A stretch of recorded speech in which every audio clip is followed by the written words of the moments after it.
Bonjour à tous et bienvenue si vous nous rejoignez pour cet entretien exceptionnel aujourd'hui avec celui qui a la charge de représenter le diocèse de Paris dans le suivi du chantier de rénovation de la cathédrale Notre-Dame de Paris, Monseigneur Éric Aumonier. Bonjour Monseigneur. Bonjour Philippine. Vous êtes évêque émérite de Versailles, mais plutôt que de jouir d'un repos bien mérité, vous avez été chargé de cette mission, donc de suivi du chantier de Notre-Dame. On va en parler pendant une demi-heure, d'autant plus que des informations sur l'aménagement liturgique de la cathédrale ont fait couler beaucoup d'encre ces derniers jours. Alors, on est content sur KTO de pouvoir vous demander quelques éclaircissements. Mais peut-être d'abord vous demander tout simplement où est-ce qu'on en est du chantier ? Alors d'abord, comme vous l'avez dit vous-même, c'est l'établissement public pour la restauration de Notre-Dame qui a en charge la restauration du chantier. Donc cet établissement public a été créé en 2019, à la suite de la loi 2019 Notre-Dame. Et donc c'est le général Georges Lain et toutes ses équipes qui sont à la tâche pour cette restauration de l'ensemble de la cathédrale. Et vous avez su que donc, la phase de sécurisation est terminée et qu'on enclenche maintenant, nous allons enclencher la phase de restauration proprement dite. La phase de sécurisation, ça veut dire qu'on ne craint plus aujourd'hui qu'il y ait de nouveaux dégâts, que des choses s'écroulent ou que... Voilà. Oui. Alors, comment ça se passe, la relation, justement ? Puisque c'est un peu compliqué. Le bâtiment appartient à l'État, oui. Mais c'est tout de même l'Église qui en a l'usage. C'est ça. Et l'Église est affectataire, et donc le signe que l'Église est affectataire est parfaitement net, puisque je fais partie, représentant l'archevêque au conseil d'administration de l'établissement public, et que les relations sont fréquentes, régulières, confiantes, à l'intérieur du conseil d'administration, bien sûr, mais de façon assez constante entre les services de l'établissement public et puis le projet pour l'aménagement de la cathédrale pour le culte proprement dit, et l'affectataire est responsable et à la charge de la célébration dans la cathédrale. Nous sommes affectataires, comme dit le vocabulaire courant. Donc l'État s'occupe du bâtiment, l'Église s'occupe de l'intérieur, de l'aménagement. Ce fameux aménagement liturgique, ça comporte quoi ? Tout ce qui est dans la cathédrale ? Alors, l'aménagement liturgique, je voudrais d'abord, avant de parler de l'aménagement, si ça ne vous ennuie pas, parler des personnes, parce que la cathédrale, c'est fait pour recevoir des personnes, et des personnes qui prient. Et donc, la première chose à laquelle on doit être attentif, nous, et vraiment chercher à servir la prière du peuple chrétien qui prie dans Notre-Dame, comme il a toujours prié à Notre-Dame.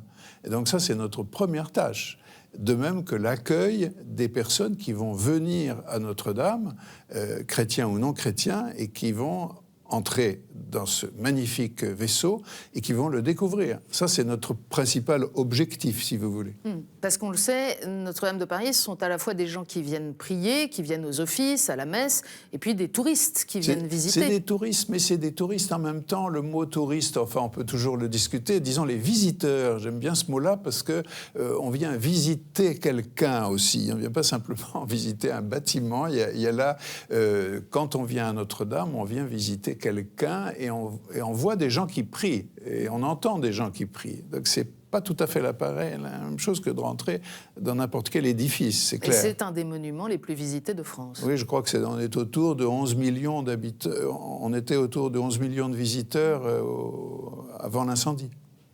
Alors, cet aménagement liturgique, si vous permettez qu'on y revienne, concrètement, peu de gens se préoccupent de l'aménagement liturgique dans la vie ordinaire, donc on ne voit pas forcément ce que ça recouvre. Oui. Ça concerne quoi ? Mais l'aménagement liturgique, ça comporte évidemment l'autel sur lequel la messe est célébrée, et puis ça comporte tout ce qui va conduire à l'autel et le mobilier liturgique à proprement parler, le lieu d'où la parole de Dieu est annoncée, le baptistère, ce sont des baptisés qui célèbrent l'Eucharistie. Donc ça, c'est d'abord les premiers éléments fondamentaux. Mais il y a aussi d'autres éléments qui contribuent au culte. Alors, On peut citer par exemple l'orgue ou les instruments de musique. Il y a plusieurs orgues à Notre-Dame. L'orgue de chœur a été endommagé complètement, tandis que le grand orgue a besoin d'être nettoyé et restauré, oui, mais Dieu merci, il a été sauvé. En revanche, l'orgue de chœur doit être lui-même non seulement refait, mais probablement aussi, si on le peut aussi, ses capacités renouvelées. Voilà. Pour le mobilier, le mobilier veut dire meuble, donc ce qui est déposé dans les lieux pour servir au culte. Depuis le XVIIe, XVIIIe siècle, on est habitué à prier en se mettant sur des sièges ou sur des bancs. Autrefois, on entrait dans la cathédrale, on marchait, on déambulait, mais il n'y avait pas de siège. Bon, tous les sièges ont été écrabouillés avec l'incendie. Il n'en restait plus grand-chose, pratiquement rien. Et donc, il va falloir penser aussi à ces sièges. Que dire encore pour le mobilier liturgique? Je crois que je vous ai dit l'essentiel, mais il y a aussi des choses qu'il faut signaler, d'autres objets. Si vous voulez que je vous en parle, d'autres objets. Il y a par exemple le reliquaire de la Sainte Couronne. Le reliquaire de la Sainte Couronne a été fracturé et donc abîmé et pratiquement est inutilisable aujourd'hui. Et donc il falloir trouver un nouveau reliquaire pour la couronne d'épines. Vous avez également le tabernacle. Vous avez quand même un certain nombre d'objets qui servent de façon stable au culte catholique et qui vont, sur lesquels nous travaillons, sur lesquels nous réfléchissons. Parce que tout ça a été détruit. Mais oui, tout ça a été détruit. La seule chose qui n'est... Alors, tout n'a pas été détruit, puisque la croix de gloire... qu'on voyait, y compris après l'incendie, à travers la porte. La statue de la Vierge Marie est restée intacte. C'était très impressionnant de la voir debout face aux décombres. Et cette même statue se trouve aujourd'hui à Saint-Germain-l'Auxerrois, en attendant de retrouver sa place. Donc ces deux éléments-là sont restés. En revanche, l'emmarchement du chœur a été très abîmé, détruit. Et l'autel principal a été détruit. Et donc, l'emmarchement sera refait à l'identique, et l'autel retrouvera sa place, et les chaises ou les bancs seront mis pour que les personnes puissent prier. Et donc, il n'est pas question de changer tout ça. Simplement, peut-être, de permettre qu'on constate encore mieux l'axe liturgique qui va précisément de l'entrée jusqu'à l'autel, qu'on voit vraiment l'autel de loin. Tout ça se réfléchit de façon très sérieuse et c'est absolument pas un délire d'imagination étrange sur Notre-Dame que nous sommes en train de faire. Mais la première question, vous avez prononcé les mots « à l'identique ». La première question, c'est pourquoi n'avoir pas choisi de tout refaire comme c'était avant ? Mais alors, quand on dit tout refaire comme c'était avant, par exemple, veut-on dire par là, qu'est-ce que c'est que cet avant, n'est-ce pas ?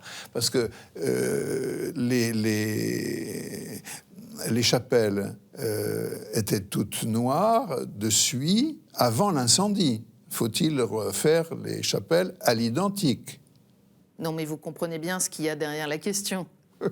Nettoyer, rendre sa beauté à Notre-Dame sans la modifier. C'est ce que certains demandaient. Mais il ne s'agit pas de modifier Notre-Dame. Je ne vois pas où on a trouvé qu'on allait modifier Notre-Dame. Ce n'est ni en notre pouvoir, ni dans notre désir. Alors, venons-en un peu aux détails de ce projet. Vous disiez, parmi les axes forts, l'idée que dès l'entrée, on puisse voir la perspective de la cathédrale jusqu'au cœur.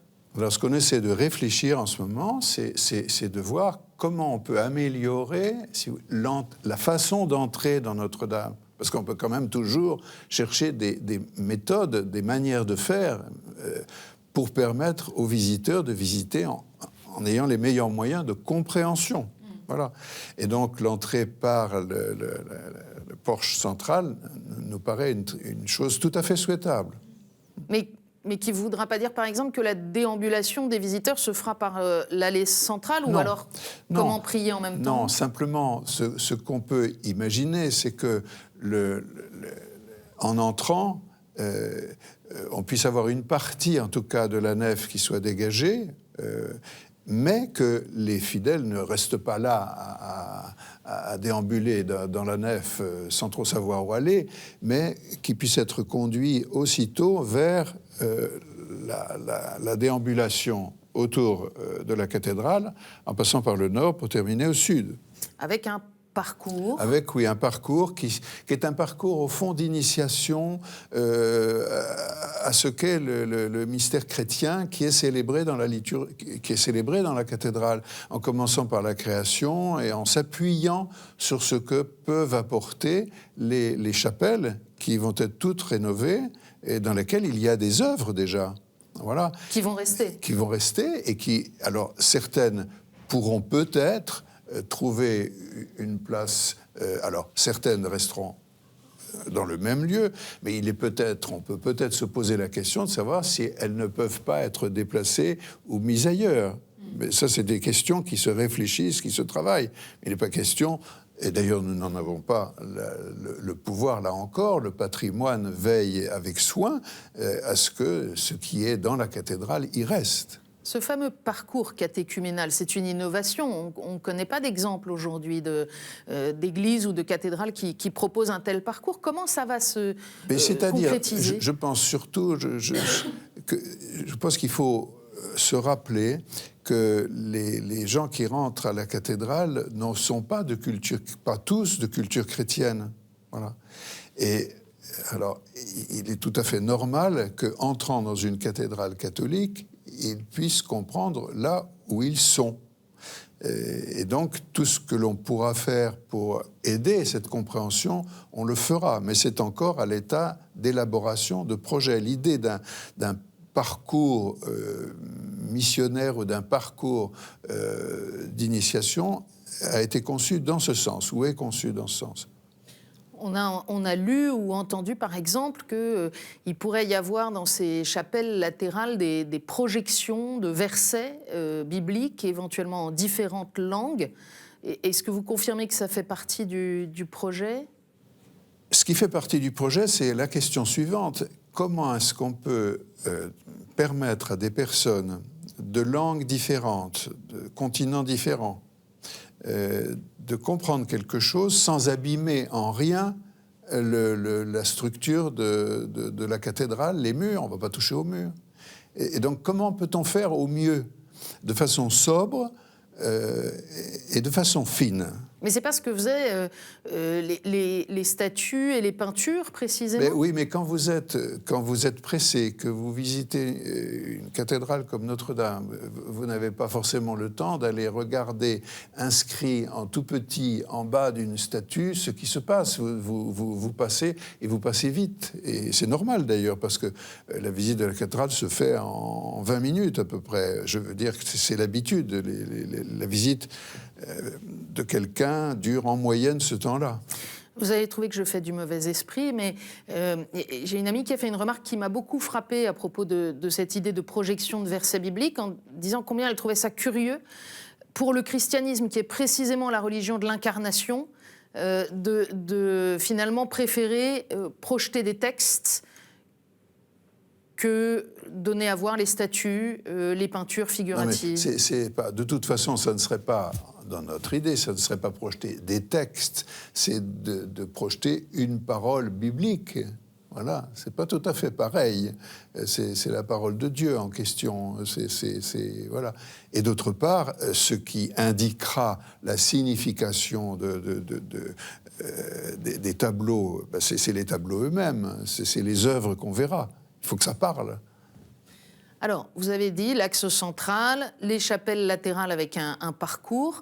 On parlait des orgues tout à l'heure, donc un nouvel orgue de chœur, j'imagine. Mais vous savez que l'orgue de chœur,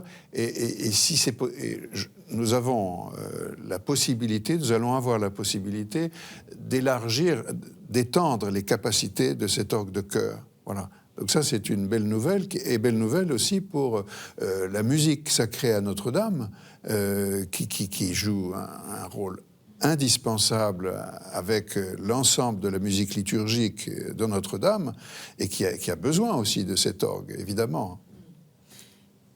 On retrouvera la Vierge du Pilier. Est-ce qu'on retrouvera une copie du mobilier liturgique que le cardinal Lustiger avait commandé à Touret, ou est-ce que ça on change ? Je ne peux pas répondre à cet état de l'étude du projet, si vous voulez, mais on sait bien que l'autel, ou ce qui reste de l'autel qui avait été installé à la cathédrale par le cardinal Lustiger, il faut qu'on trouve une place digne de ces restes d'hôtel, c'est clair. Beaucoup de réactions sont, on le sent, assez épidermiques. Elles témoignent aussi du très très fort attachement à la cathédrale, l'attachement de tous les Français, on l'a vu, et même au-delà de la France largement, au moment de l'incendie, mais l'attachement aussi particulier des catholiques de France et bien sûr des catholiques de Paris.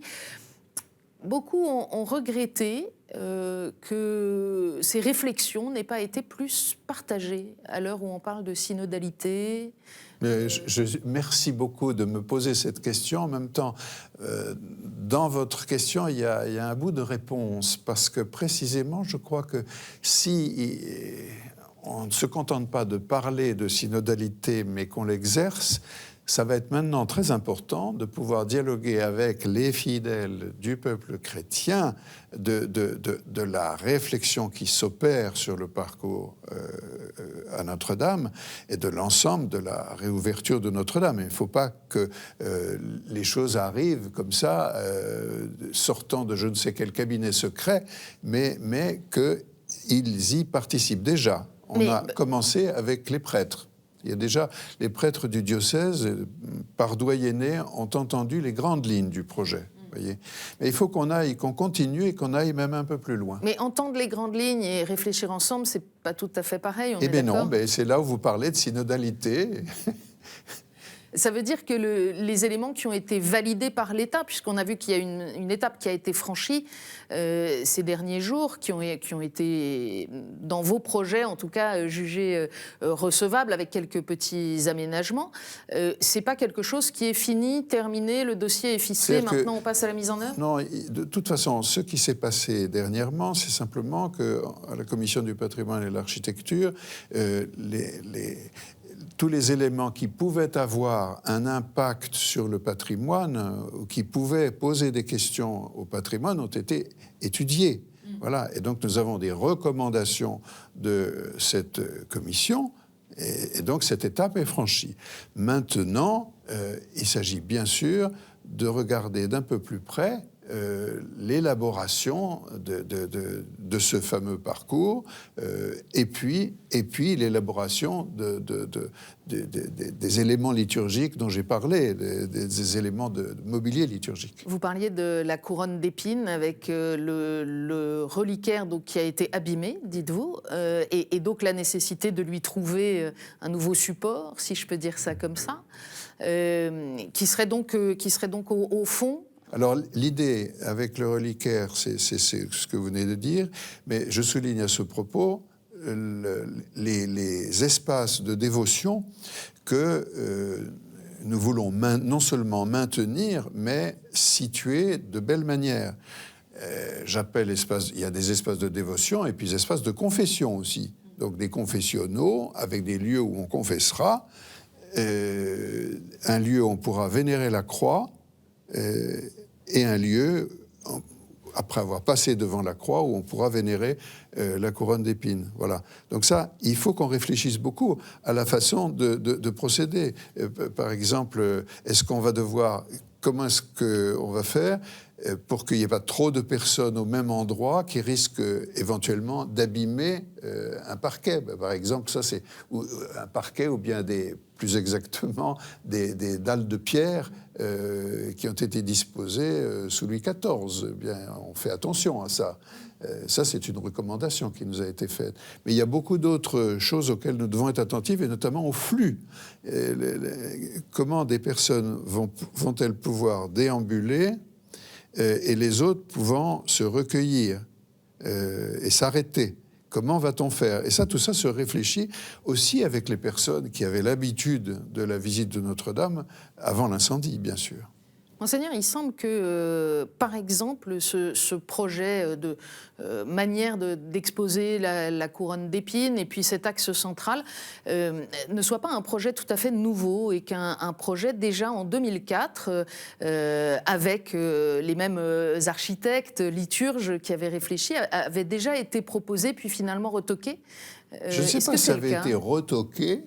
Ou abandonné. Enfin, en tout cas, j'ai entendu dire ça également, ce qui prouve bien que la réflexion sur l'aménagement de la cathédrale et sa disposition la plus favorable pour le culte ne cesse d'être réfléchie. Et d'ailleurs, dans la liturgie catholique, c'est un peu sans cesse comme ça. On ne veut pas tout remettre les pendules à l'heure comme s'il y avait une heure H idéale, mais que sans cesse, à travers les siècles, on se dit, voilà, on fait cela, ne pourrait-on pas le faire mieux? On entend la parole de Dieu, ne pourrait-on pas l'entendre encore mieux? On voit, ne pourrait-on pas voir encore mieux? Ça, ce sont des questions qu'on ne cesse de se poser en marchant. Mais alors, que dites-vous à ceux qui sont des opposants farouches à ces changements et disent, au fond, l'Église profite ici des conséquences de l'incendie pour faire passer un réaménagement de la cathédrale? Non. Je pense que c'est un mauvais procès. C'est un mauvais procès. Et quand on regarde les choses de près, on voit bien qu'il n'a pas lieu d'être. À titre personnel, Monseigneur, qu'est-ce qui vous plaît dans ce projet, dans ce que vous avez vu, dans les plans, dans les dessins, dans les... Et ce qui me plaît, c'est cette conjonction entre accueil du monde entier et célébration de la liturgie, non pas seulement la messe, mais les vêpres, les laudes, tous les offices, pendant la journée, tout au long de l'année. Je ne sais pas s'il y a beaucoup de cathédrales au monde qui offrent cette possibilité, cette réalité de la prière à l'intérieur de l'Église, on pourrait dire presque jour et nuit, mais en tout cas toute la journée, tandis que déambule sans cesse le monde autour de la cathédrale. Ça, je ne sais pas s'il y a beaucoup de cathédrales comme celle-là. En tout cas, nous voulons absolument garder ce dont nous avons la charge, ce dont nous sommes les garants. Voilà. Nous ne sommes pas des funambules qui sont en train de s'intéresser à quelque chose qui intéresse le monde entier.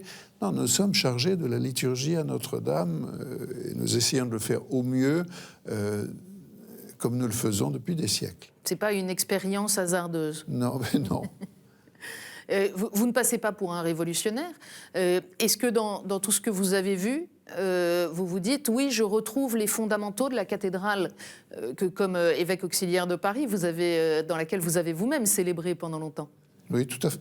Exactement, je n'ai pas eu l'ombre je veux dire, d'une surprise ou d'un étonnement, mais simplement ou s'il y a étonnement, c'est un étonnement d'admiration devant le travail accompli, la beauté de ce travail de réflexion qui est au service de la cathédrale et au service de la prière. C'est pas du tout le plaquage intellectuelle d'une idée, je ne sais laquelle, dont Notre-Dame serait comme l'otage. Pas question de ça. C'est au service de Notre-Dame. Vous disiez maintenant il va falloir continuer à réfléchir, et peut-être réfléchir ensemble avec d'autres, en tout cas avec ceux dans le peuple chrétien qui ont un attachement particulier à cette cathédrale. Concrètement, je souhaite beaucoup, je vais le demander, je le souhaite ardemment. Mais comment ça pourrait se passer? Parce que ce sont des comités de spécialistes, au fond. Un diocèse, il il y a les paroisses, il y a tous les chrétiens qui vivent sur le diocèse. Bon, mais il faut trouver le moyen de les rejoindre. Et pas simplement, il y a ceux qui écrivent, qui s'intéressent et qui manifestent leur intérêt, ça bien sûr. Mais il y a aussi tous ceux pour qui Notre-Dame, c'est leur cœur. Et donc, il faut qu'on les rejoigne et qu'on puisse les écouter. Et vraiment tenir compte aussi de leurs questions, comme vous le faites en ce moment, comme j'essaie d'y répondre. Pour l'instant, vous voyez bien qu'on est à l'état d'une élaboration, que tout n'est pas ficelé, mais que nous avançons pas à pas. Et je vous remercie beaucoup de m'avoir interrogé pour que je puisse vous le dire avec tout mon cœur et avec les précautions voulues aussi. Monseigneur, la première de toutes les questions, qui sera donc la dernière, c'est quand est-ce qu'on pourra retourner prier à Notre-Dame? Mais dès que Notre-Dame sera ouverte. C'est-à-dire, et vous avez, j'imagine, vous avez des informations tout de même. Je n'ai pas plus d'informations que tout le monde. Mais c'est 2 ans, 5 ans, 10 ans? C'est 2024. Merci beaucoup, Monseigneur, de nous avoir accordé cet entretien. Merci à tous ceux qui nous ont permis de le réaliser. Et puis merci à vous de votre fidélité. À très bientôt.